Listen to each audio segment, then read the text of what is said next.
Hello दोस्तों, तो क्या आप सरकारी नौकरी करना चाहते हैं? तो याद रखिए कि आज के डेट में सरकारी नौकरी से भी आप बहुत ज़्यादा पैसा कमा सकते हैं। तो मैं महक बटरफ्लाई ओसी क्लासेस चैनल में आपका स्वागत करती हूँ। तो सबसे पहले बात करते हैं इंडियन सिविल सर्विसेज एग्ज़ाम के बारे में, जिसके अंदर IAS, IPS और IFS आता है। ये देश का बड़ा और महत्वपूर्ण जॉब है। इसमें ज़िम्मेदारी आपकी बहुत ज़्यादा होती है। हर साल IAS के लिए बहुत लोग प्रिपरेशन करते हैं, बट कुछ लोग ही इसको क्वालिफाई कर पाते हैं। सबसे पहली बात तो एक बहुत ही प्रेस्टीजियस जॉब है। इसका मंथली इनकम ही स्टार्टिंग जो है वो 2 लाख रुपीज़ होता है। इसके अलावा आपको सरकारी गाड़ी, सरकारी ड्राइवर, सब्सिडाइज इलेक्ट्रिसिटी, रहने के लिए घर, ये सब कुछ मिलती है। पे बात करते हैं डिफेंस सर्विसेज की। डिफेंस सर्विसेज के अंदर आपका army force, navy force, air force, ये सब आता है। इसके लिए इसमें भी आपकी रिस्पॉन्सिबिलिटी बहुत ज़्यादा होती है। मतलब हर एक सरकारी नौकरी में आपको रिस्पॉन्सिबिलिटी बहुत अच्छी खासी मिलती है, तो इसमें भी रिस्पॉन्सिबिलिटी आपकी बहुत ज़्यादा होती है। इसके लिए आपको जो एग्ज़ाम देना पड़ता है वो NDA, CDS, FCAT वगैरह का एग्ज़ाम आपको क्लियर करना पड़ता है। उसके बाद इसकी जो सैलरी होती है वो 50,000 से 1 लाख तक आपको मंथली सैलरी मिलती है। एंड इसका जो है आपका डिपार्टमेंट पे भी डिपेंड करता है कि आपकी सैलरी ज़्यादा भी हो सकती है, जिस तरीके से आपको डिपार्टमेंट मिलेगा। लेकिन ये है कि इसमें प्रमोशंस बहुत ज़्यादा रहते हैं। मतलब प्रमोशन हर 6 महीने में या 8 महीने में आपको प्रमोशंस मिलता है। इसके अलावा आपको बहुत सारे अलावेंस भी मिलते हैं। थर्ड नंबर पे बात करते हैं PSU के बारे में। अगर आपको प्राइवेट सेक्टर में जॉब करना पसंद नहीं है या आपको प्राइवेट सेक्टर ही पसंद नहीं है तो आप PSU के लिए जा सकते हैं। PSU में जो है वो पब्लिक सेक्टर अंडरटेकिंग है जिसके अंदर BHEL, IOC एटसेट्रा कंपनी आती है। लेकिन इसके लिए आपको गेट का एग्ज़ाम देना पड़ता है, गेट की प्रिपरेशन करनी पड़ती है। इसमें जो है आपको अलावेंस मिलता है। मतलब इसमें जो काम है वो शिफ्ट वाइज होता है, तो आपको शिफ्ट अलावेंस मिलता है। इसके अलावा आपको कंपनी जो है लैपटॉप प्रोवाइड करती है, पेट्रोल प्रोवाइड करती है, फर्नीचर प्रोवाइड करती है और साथ ही साथ कैंटीन की सब्सिडी भी आपको मिलती है।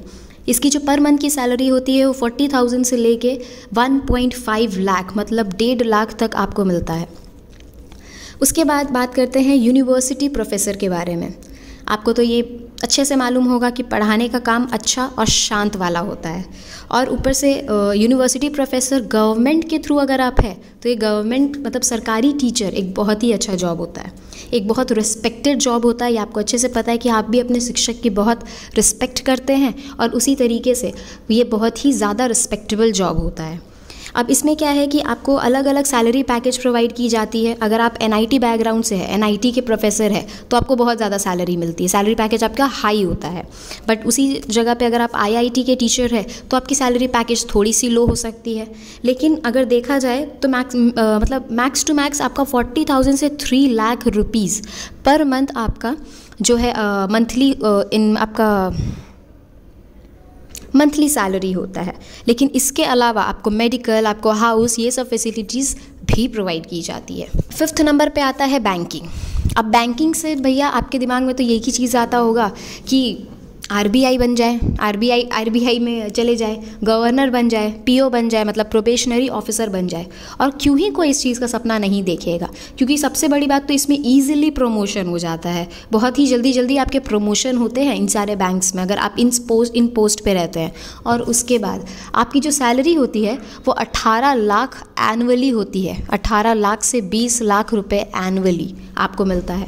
उसके अलावा आपको जो अलाउंस मतलब फैसिलिटीज़ जो प्रोवाइड की जाती है बैंक की तरफ से, आपको एक तो घर मिलता है, दूसरा 1 लाख रुपया आपको साल में एक बार वैकेशन पे जाने के लिए मिलता है अपने फैमिली के साथ। उसके अलावा आपके जो बच्चे का पढ़ाई है उसका खर्चा पूरा बैंकिंग सेक्टर उठाती है। उसके बाद एक चीज़ और है कि जो बैंक में काम करते हैं, मतलब बैंकिंग वाले जो बैंकिंग सेक्टर में जानते हैं, बैंक में काम करते हैं, उनको तो सबसे ज़्यादा प्रॉफिट इस चीज़ का होता है कि अगर उनको किसी भी चीज़ के लिए लोन चाहिए तो वो एकदम ही ईजिली अवेलेबल हो जाता है। 6th नंबर पे बात करते हैं साइंटिस्ट के बारे में। साइंटिस्ट जो गवर्नमेंट डिपार्टमेंट में है, जैसे ISRO, DRDO, ये सब में जो है जो रिसर्च, मतलब इनको क्या है कि ये रिसर्च वगैरह तो करते ही हैं, बट इनको उन रिसर्च के लिए एक्सपेक्टेड सैलरी मतलब मुंह मांगी सैलरी इनको मिलती है। उसके अलावा मान लें कि उनका जो बेसिक सैलरी होता है वो 40,000 से 60,000 रुपीज़ तक होता है।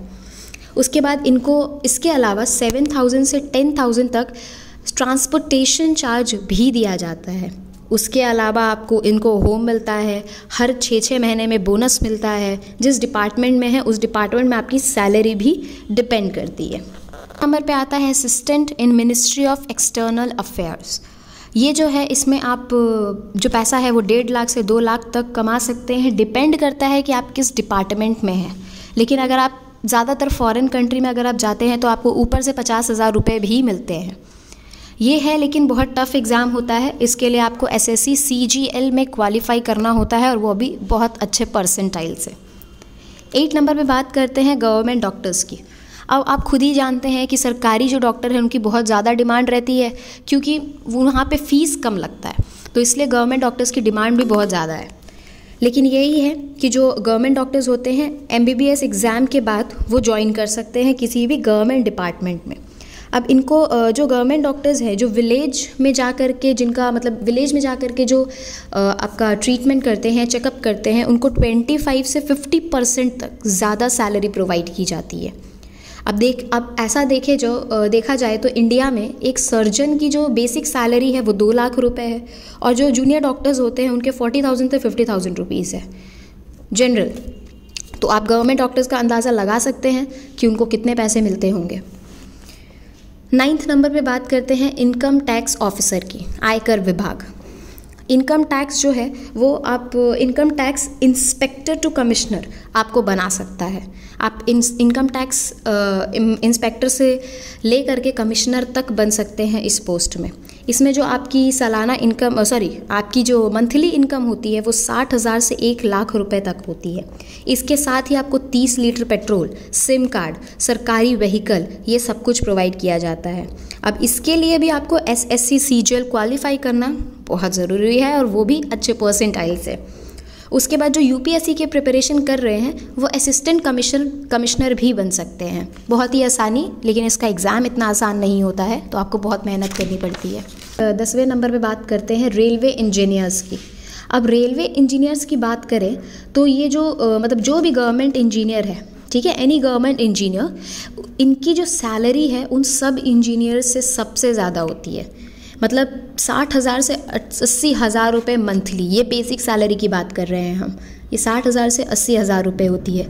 इसके अलावा इनको सरकारी घर मिलता है, ट्रैवल का अलावेंस मिलता है, भैया कहीं भी जा सकते हैं ये लोग। उसके बाद इनको अलग से इंसेंटिव्स भी मिलते हैं।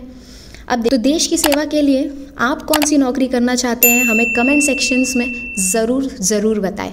और एक चीज़ कि हमारे यहाँ पे इन सब चीज़ों की मतलब bank, SSC, railway, TET, JTET, ये सब की प्रिपरेशन कराई जाती है। अगर आप एनरोल कराना चाहते हैं तो जल्द से जल्द अपने आप को एनरोल करवाइए, क्योंकि इसका बैचेस हर मंडे और हर फ्राइडे स्टार्ट होता है। ऑनलाइन ऑफलाइन दोनों मोड में आप जा सकते हैं।